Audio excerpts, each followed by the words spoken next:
Ahoj, vítam ťa na webinári. Chcel by som ti ukázať, ako ChatGPT funguje. Ako mení učenie sa angličtiny od základov. Ukážem ti, pre koho je ChatGPT vhodné a na konci ti prezradím 5 tajných tipov, ako už za 2 týždne robiť viditeľné pokroky.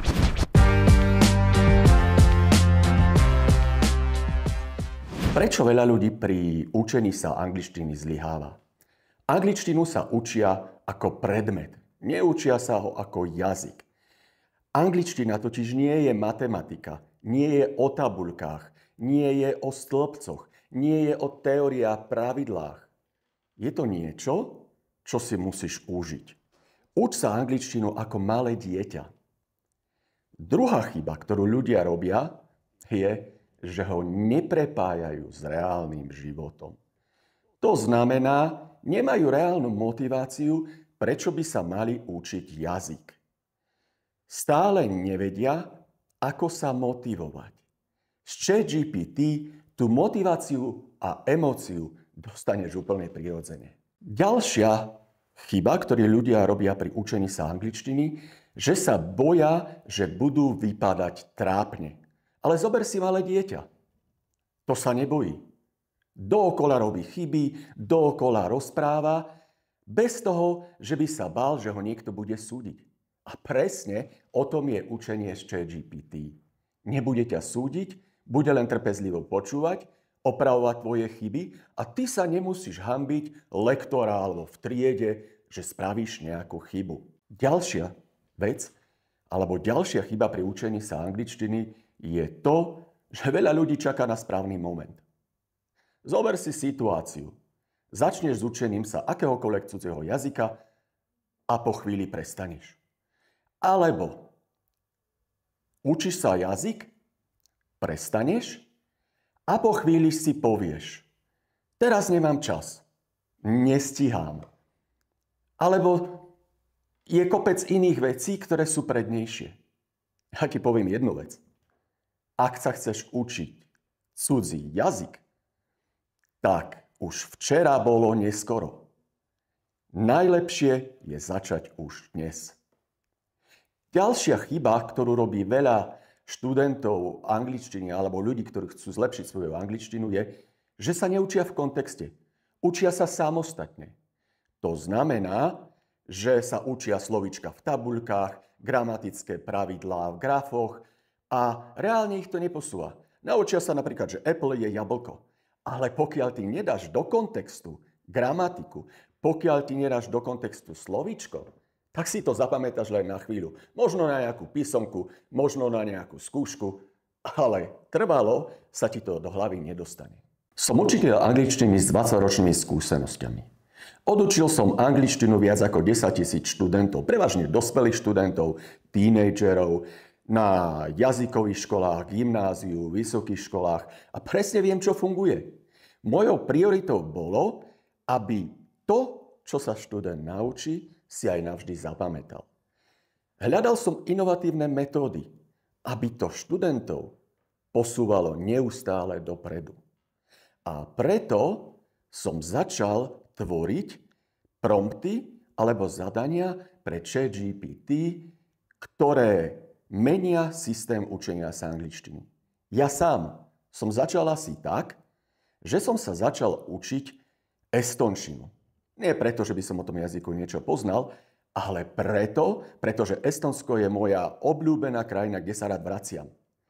A skúšal som, čo dokážem spraviť za týždeň, za mesiac, za 2 mesiace.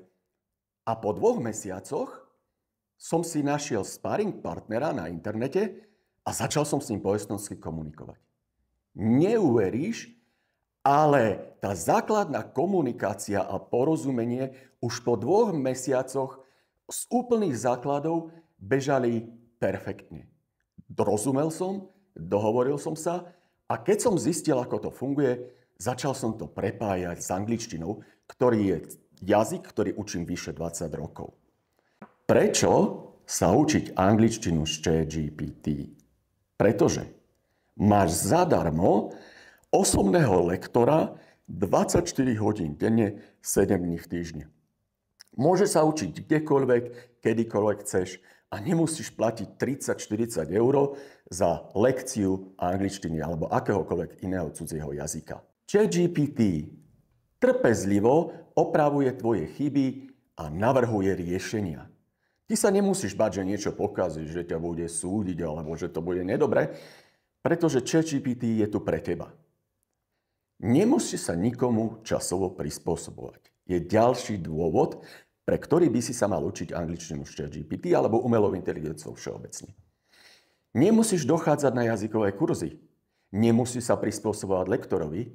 Nemusíš sa báť, že zrušíš hodinu, čo bude potom. Si časovo úplne flexibilný. Ďalšia vec, ktorá je veľmi podstatná, že sa učíš len 10-15 minút denne. To znamená, že ťa to obmedzuje len minimálne, pretože sa učíš kde chceš a kedy chceš.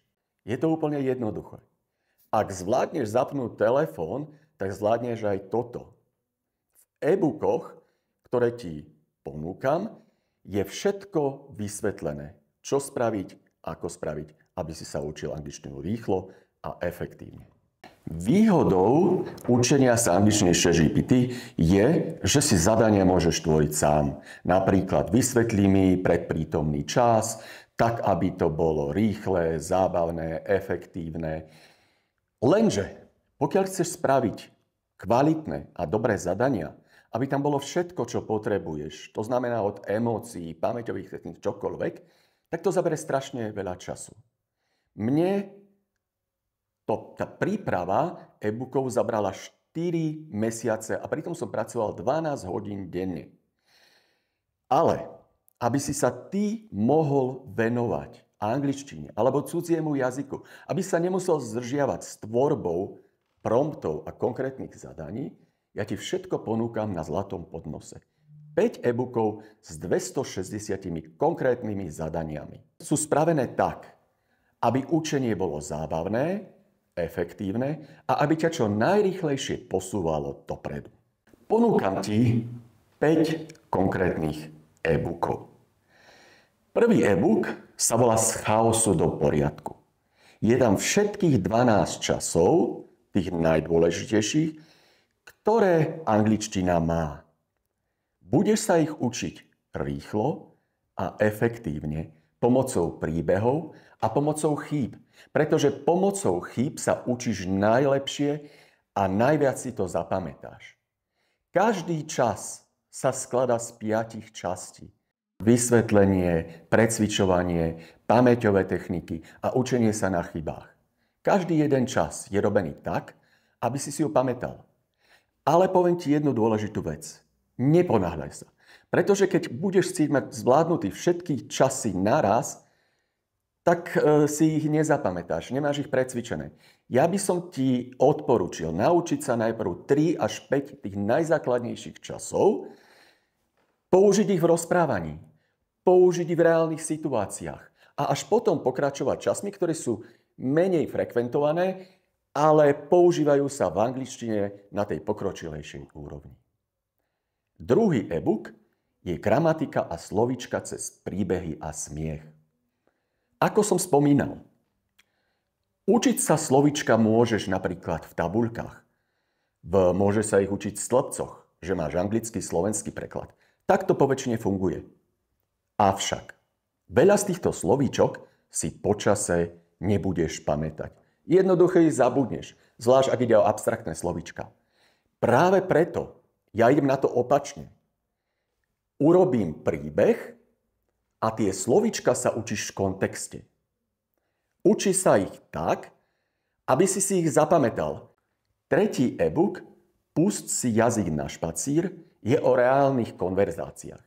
To znamená, že v e-booku máš predpripravené prompty alebo zadania, ktoré len hodíš do ChatGPT, respektíve ich prečítaš, zapneš hlasový mód a komunikuješ. Môžeš rozprávať o tom, ako si na letisku, môžeš rozprávať o tom, ako si na hoteli, na policajnej stanici, v meste, ako si s kamarátom na pohovore a obsahuje aj zábavné hry. Čiže konverzačný e-book je nielen o reálnych situáciách, ale aj o zábavných hrách. 4. e-book 20-dňová výzva. Je to o tom, že na každý deň dostaneš 2 zadania, počas 20 dní plníš rôzne úlohy, učíš sa aspekty jazyka a takto sa posúvaš dopredu. Čiže tento e-book obsahuje 40 konkrétnych zadaní. 5. e-book sa volá 100 slov. Je to o tom, že sú tam dvojice slov, ktoré si už nikdy nepopletieš. Napríklad lay, lie, len, borrow a tak ďalej.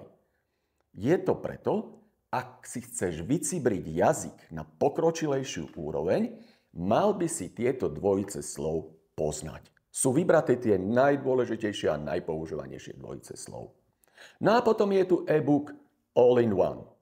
To znamená, že za zvýhodnenú cenu dostaneš naraz všetkých 5 e-bookov. Ty si môžeš kúpiť samostatne, napríklad e-book o časoch, e-book o konverzácii, ale keď si ich zoberieš naraz, bude to omnoho výhodnejšie a máš všetko, čo potrebuješ, aby sa tvoja angličtina posúvala dopredu. Toto je mojich 5 e-bookov, ktoré nájdeš na webe. Môžeš si ich kedykoľvek stiahnuť a učiť sa angličtinu tak, ako potrebuješ. Na záver ti dávam 5 tajných tipov, tak, aby si už po 2 týždňoch videl reálne výsledky a posun dopredu. Nikdy sa nebifľuj slovíčka v stĺpcoch. To znamená, že máš anglický, slovenský preklad. Toto ťa nikdy neposunie. Ak sa chceš učiť angličtinu reálne, aby si ich nikdy nezabudol, uč sa ich v kontexte. Slovíčka samostatne sú nepoužiteľné. Po chvíli ich zabudneš. Vizualizuj si každé slovíčko. Predstav si ho v reálnych situáciách. Spoj si ho s pohybom, vôňou, emóciou, čímkoľvek, čo ti pomôže zapamätať si slovíčko navždy. Osobne uprednostňujem bizárne alebo zábavné príbehy, troška šialené, aby si to zapamätal raz a navždy. Veď si zober, napríklad aj ty vo svojom detstve. Čo si pamätáš z detstva? To, čo malo emóciu. To, čo malo reálny príbeh.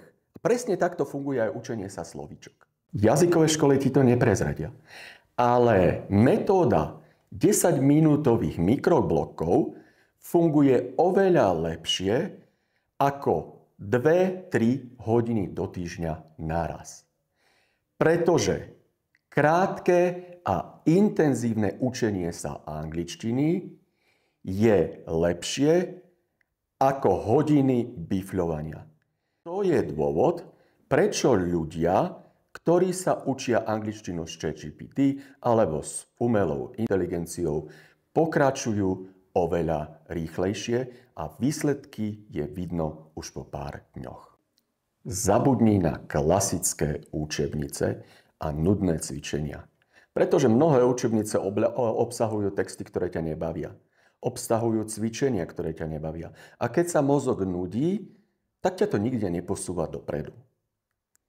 Tajomstvo je najprv ísť do reálnych vied a až potom pochopiť pravidlá, najlepšie cez zábavné a ľahko zapamätateľné príbehy. Pri výučbe je povolené podvádzať. Áno, znie to šialené, že podvádzať ako prečo? Tajná pomôcka je používanie ChatGPT ako šepkára. Keď nevieš, čo povedať, AI ti dá najlepšiu vetu za teba. Opraví ti chybu a povie, ako to máš spraviť, aby to bolo správne. Tvojho osobného lektora a našepkávača máš pri sebe 24 hodín denne, 7 dní v týždni. Je to ako cheat code v hre. Učenie v noci má tajný efekt. Vedci hovoria, že keď sa učíš jazyk alebo čokoľvek medzi 22. a 1. hodinou ráno, tak dosiahneš oveľa lepšie a rýchlejšie výsledky. To, čo si zapamätáš, ti v hlave aj zostane. A s ChatGPT to nie je nemožné, pretože sa nemusíš nikomu prispôsobovať a môžeš sa učiť aj o polnoci bez obmedzení. Ďakujem, že sa zúčastnil tohto webinára. Dúfam, že si sa dozvedel množstvo praktických a užitočných informácií. Verím tomu, že nebudeš váhať a začneš sa učiť angličtinu s umelou inteligenciou a ChatGPT. Prajem ti na tvojej ceste v angličtine lepšie a kvalitnejšie výsledky a rýchly pokrok. Ahoj!